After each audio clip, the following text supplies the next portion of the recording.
तो हेलो दोस्तों welcome back to another video. दोस्तों आज के इस वीडियो में मैं क्या बताने वाला हूँ और क्या सर्च करने वाला हूँ, ये तो मैं खुद भी क्लियरली सोच के नहीं आया, लेकिन जस्ट वीडियो शुरू करने के कुछ 5 सेकंड पहले मेरे मन में बहुत ही मस्त वाला ख्याल आया। और वो ख़्याल है कि आज क्यों ना हम ये सर्च करते हैं कि आज 2025 में कौन सी जगह पे अपना पैसा रोकना सबसे ज़्यादा बेनिफिशियल होगा और सबसे ज़्यादा वर्थ इट होगा। जैसे कि मैं आपको एक एग्ज़ाम्पल देता हूँ। आज से कुछ कई साल पहले ही गोल्ड का प्राइस बहुत ज़्यादा कम था, जो कि बढ़ कर के न जाने लाखों के भी ऊपर चला गया है। ठीक है। और आज गोल्ड की प्राइस ही बहुत ज़्यादा है। जस्ट इमेजिन करो कि जब गोल्ड का प्राइस 10,000 था, 20,000 था, 30-40 हज़ार के आसपास था, तब अगर हमने गोल्ड लिया होता और वही गोल्ड अगर आज हमने बचा के रखा होता और आज अगर हम सेल करने जाते, तो शायद सिर्फ 10 साल पहले जो गोल्ड हमने 30,000 में ख़रीदा, आज उसकी कीमत 3 से 4 गुना ज़्यादा हो गई होती। तो दोस्तों कितना ज़्यादा रिटर्न हमें मिल रहा है बिना कुछ किए। तो उसी तरीके से दोस्तों आज हम देखते हैं कि कौन सी जगह पे 2025 में इन्वेस्ट करना सबसे ज़्यादा बेनिफिशियल होगा इंडिया के अंदर। अब ये तो हमें एआई बताएगा। अब रियलिटी जो है वो बहुत ज़्यादा वेराई करती है, लेकिन एआई से पूछने के अलावा और कौन सा रास्ता हो सकता है, क्योंकि जितना एआई जानता है उतना तो कोई भी एक ह्यूमन जान पाए उतना पॉसिबल नहीं है। और जो भी ह्यूमन जानता होगा कुछ गिने चुने, वो थोड़ी सबको बताएंगे, क्योंकि आखिर अगर सबको बता देंगे तो उनकी अर्निंग कैसे चलेगी। तो लेट्स सी दोस्तों, आज हम मल्टी चैट से पूछेंगे, सबसे एक साथ में पूछेंगे कि आखिर which is the best place to invest 1 lakh rupees. Best place और thing to invest 1 lakh rupees in India in 2025 to get maximum return in 2035 लिखता है। 10 साल तो एटलीस्ट हम दे ही सकते हैं दोस्तों, क्योंकि इतना तो बनता है। ठीक है। To get maximum return in 2025, give proper suggestion points about investment which is worth it।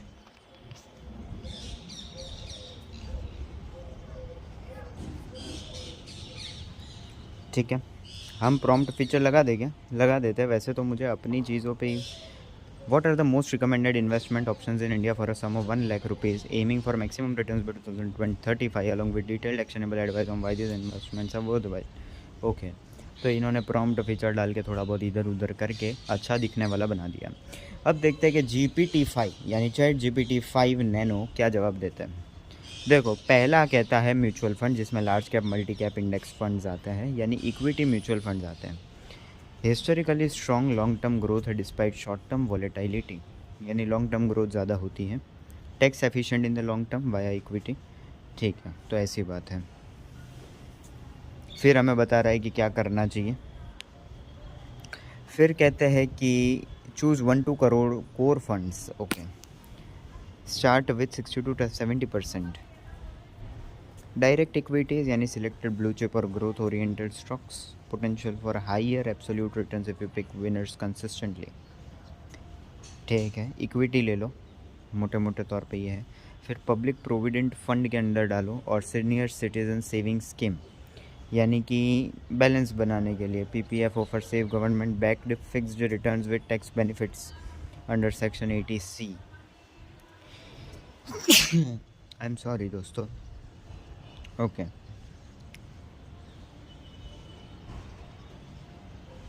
Fix income funds और कॉरपोरेट बॉन्ड फंड्स की बात हो रही है यहाँ पे। फिर gold via gold exchange traded funds. ठीक है, small cap mid cap funds. Okay, gold.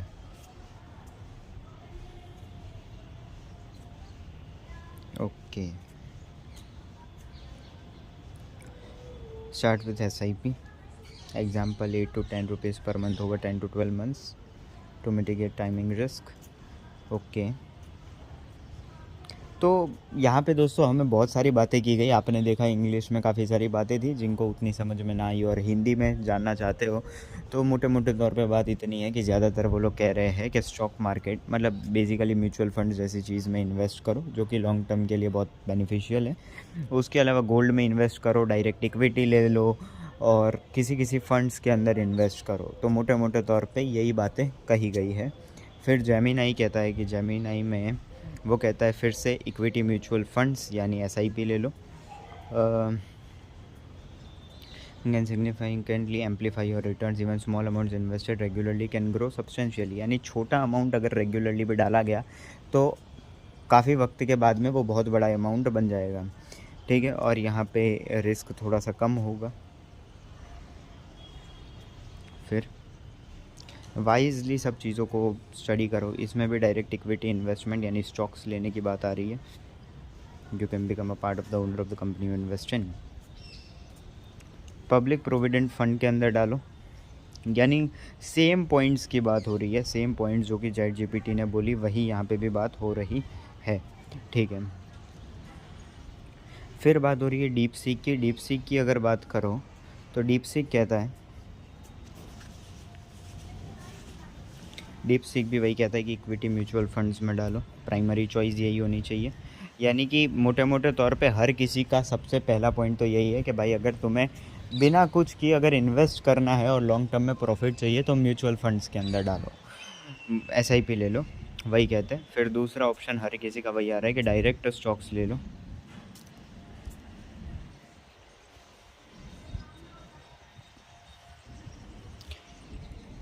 और इसमें रिटर्न म्यूचुअल फंड के कंपैरिजन में ज़्यादा हो सकता है अगर आपने बहुत सही जगह पे इन्वेस्ट किया तो। फिर नेशनल पेंशन सिस्टम आता है जो कि गवर्नमेंट बैक्ड होता है, यानी इसमें टैक्स एफिशिएंसी हमें मिलती है, यानी कि ओके मेजरली ये सारी चीज़ों में क्या हमारा टैक्स बचता है उसकी बात हो रही है। ओके बाकी हम FDs भी बना सकते हैं, सेविंग अकाउंट्स बना सकते हैं।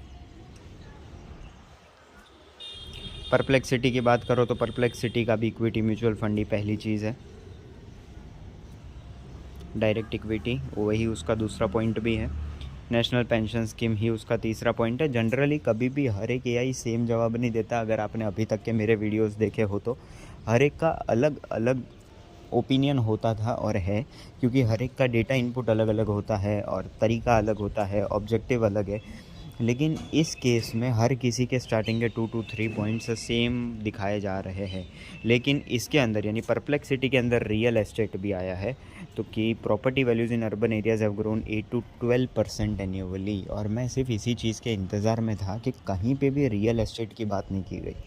शायद से उसका रीज़न ये भी कि मैंने इन्वेस्टमेंट का अमाउंट जो है वो सिर्फ 1 लाख रुपीज़ रखा है, तो शायद इसीलिए 1 लाख रुपीज़ में रियल एस्टेट नहीं दिखाया गया है। अगर मैं ज़्यादा अमाउंट दिखाता तो शायद वो और ज़्यादा बढ़ता, मुझे नहीं पता। लेकिन रियल एस्टेट के ही मैं इंतज़ार में था जो कि दिखाया गया। गोल्ड की भी बात हुई है कि गोल्ड में कर सकते हो, डेप्ट म्यूचुअल फंड्स, ओके, तो ये बात है। फिर क्लॉड हाइकू की बात करते हैं। क्लॉड हाइकू जो है यू हैव 10 ईयर्स, हाँ भाई, तो highest return potential equity mutual funds का ही है, वो यही कह रहे हैं। उसके अलावा डायरेक्ट स्टॉक इन्वेस्टमेंट की बात हो रही है, उसके अलावा नेशनल पेंशन स्कीम,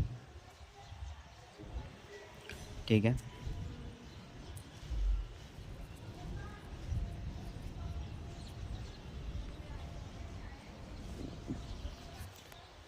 उसी की बात हो रही है। ये सारी real estate investment trust, hybrid option, ठीक है। क्योंकि 8 to 20% बढ़ता है तो ये कह रहा है कि 1 लाख जो है वो 2.16 लाख हो जाएगा। 1 लाख जो है वो अगर मॉडरेटली बढ़ता है तो 3.11 लाख हो जाएगा। एग्रेसिवली बढ़ता है तो 4 लाख भी हो सकता है 1 लाख के। किस में? अच्छा, ओके, चलो। और लास्ट में अगर ग्रॉक की बात करें तो ग्रॉक हमें कहता है, ग्रॉक मुझे बहुत बढ़िया लगता है। ये भी वही कह रहा है कि इक्विटी म्यूचुअल फंड्स की बात करो, यानी दोस्तों बिना देखे म्यूचुअल फंड्स के अंदर पैसा डाल दो। मैं तो कहता हूँ अगर सारे एआईओ की बात करें, इतने सारे अलग अलग एआई ऐप्स जो कि अलग अलग कंपनी के द्वारा बिल्ट इन है, हर एक एआई कंपनी का सबसे पहला जो है वो वही बात है कि भाई इक्विटी म्यूचुअल फंड्स। ऐसा नहीं कि सिर्फ पॉइंट्स मैच कर रहे हैं, पर फर्स्ट नंबर का पॉइंट भी मैच कर रहा है, तो ये सबसे इम्पॉर्टेंट है। दूसरा सबका स्टॉक ही आता है, उसके अलावा सबका पब्लिक प्रोविडेंट फंड ही आता है तीसरा, और चौथा फिक्स्ड डिपॉजिट फंड आता है, डेप्ट म्यूचुअल फंड्स, और उसके अलावा पोटेंशियलों की बात की गई है। बाकी और भी टिप्स है जो कि आप बीच बीच में अगर आपने देखे हो तो आप देख सकते हो। खैर दोस्तों, मैंने सर्च किया, बाकी काम आपका है, तो मैं आपको पहले ही वार्निंग देता हूँ और कह देता हूँ दोस्तों कि इस चीज़ को लेके इन्वेस्टमेंट मत करिएगा, क्योंकि ये इंडिविजुअली हर किसी के लिए वेराई करता है बहुत ज़्यादा। तो इसीलिए जो भी करो, आप तो ऐड भी देखते होंगे तो वो कहते होंगे कि अपने खुद के फाइनेंशियल रिस्क पे ये चीज़ करना इसमें मौजूद है। तो दोस्तों इसमें यही चीज़ है, क्योंकि आपका मेहनत का पैसा कमाया हुआ है, तो आप उसी चीज़ में इन्वेस्ट करना जिसमें आपको लगे कि आपके लिए सबसे ज़्यादा रिटर्न, वरना और अगर आप ज़्यादा लंबे टाइम तक रख सको पैसा, जिस भी चीज़ में इन्वेस्टमेंट करो या इन्वेस्ट करो तो उसमें मैक्सिमम रिटर्न चांसेस हो वैसा करो, और जिसमें आप मतलब जेन्युइनली पूरा की पूरा पैसा इन्वेस्ट मत कर दीजिएगा। बाकी तो वही बात है, आप अपनी सोच समझ शक्ति के हिसाब से जहाँ पे आपका भरोसा बैठे, अपने ओन रिस्क पे, बिना किसी के कहे या बिना किसी की बात माने, बिना किसी एआई का देखे, आप वो सब चीज़ों पे ध्यान देके अपना पैसा इन्वेस्ट करिएगा। क्योंकि मैंने भले ही ये वीडियो बनाया है, लेकिन मैं खुद भी इस चीज़ को देख के तुरंत मैं इन्वेस्टमेंट नहीं कर दूँगा, क्योंकि हम सब जानते हैं कि पैसों की कीमत क्या है। लेकिन हाँ, ये तो वीडियो सिर्फ इन्फॉर्मेशनल और एजुकेशनल पर्पसेस के लिए था, ताकि आपको पता लगे कि कौन से ऐसे वेज़ है जिससे आप थोड़े बेनिफिट्स कमा सकते हो और चांसेस है। अब इसके अंदर से आपको जो बेस्ट लगे या फिर जो सही लगे सिर्फ वही चुनिएगा, वरना कोई मत चुनिएगा। ठीक है, चलिए दोस्तों, आज की इस वीडियो में बस इतना ही। मिलते हैं अगले वीडियो में। Bye bye.